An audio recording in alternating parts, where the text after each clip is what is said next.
Dharan FC Sunsari बीचको प्रतिस्पर्धा रहेको थियो जहाँ चाहिँ आयोजक टिम काँक्राभिटा फुटबल ट्रेनिङ सेन्टर विजयी भइसकेको अवस्था रहेको छ र धेरै धेरै बधाई काँक्राभिटा फुटबल ट्रेनिङ सेन्टरलाई फाइनलको यात्रा तय गरेकोमा। यो सँगसँगै यति बेला मसँग प्लेयर अफ द म्याच बन्न सफल आयोजक टिम काँक्राभिटा फुटबल ट्रेनिङ सेन्टरका गोलकिपर विवश चौधरी रहनु भएको छ। छोटो म उहाँसँग कुराकानी गर्नेछु। सबैभन्दा पहिला त final पुगेकोमा congratulations. Thank you.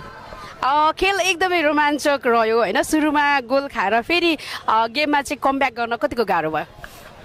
Well अब गोल खाएपछि अलिक प्रेसर नै हुन्छ अनि गोल फर्काउन नि गाह्रै हुन्छ बिकज धरान पनि एउटा राम्रो टिम हो होइन। अलिक डिफिकल्ट नै थियो। अब लाइक हाम्रो लास्ट म्याचमा पनि अब प्लेयरहरू हल्का चेन्ज भयो, डिफेन्सहरू चेन्ज भयो, सो त्यही भएर चाहिँ अलिक गाह्रो भइरहेको थियो खेल्न।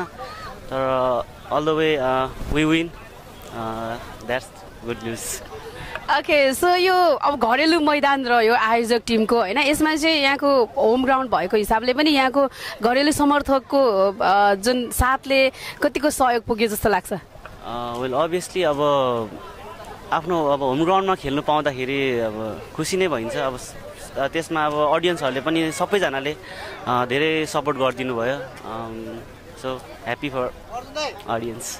अनि फाइनल चाहिँ अब चर्च बोइज र कोसँग खेल्न चाहनुहुन्छ? चर्च बोइज कि मचिन्द्र? तपाईँहरू फाइनलको यात्रा तय गरिसक्नु भएको छ? भन्न सकिँदैन होइन, जे पनि हुनसक्छ। अब they both are good team है। ए डिभिजन अब टप टिम नै हो ए डिभिजन लिगका। अब गाह्रै पर्छ। अब होप अब हामी पनि मिहिनेत गर्नेछौँ। अब जो आए पनि no problem, we will face. दुईटै टिम ए डिभिजन लिग विजेता टिमहरू रहेका छन् होइन? सो फाइनलमा काँक्राभिटा फुटबल ट्रेनिङ सेन्टर जुनै भयो भने एउटा टिमसँग पर्नेछ। सो बेस्ट अफ लक फाइनलको लागि। Thank you so much. Thank you so much. अहिले हामीसँग रहनु भएको थियो काँक्राभिटा फुटबल ट्रेनिङ सेन्टरका गोलकिपर आजका प्लेयर अफ द म्याच विवश चौधरी।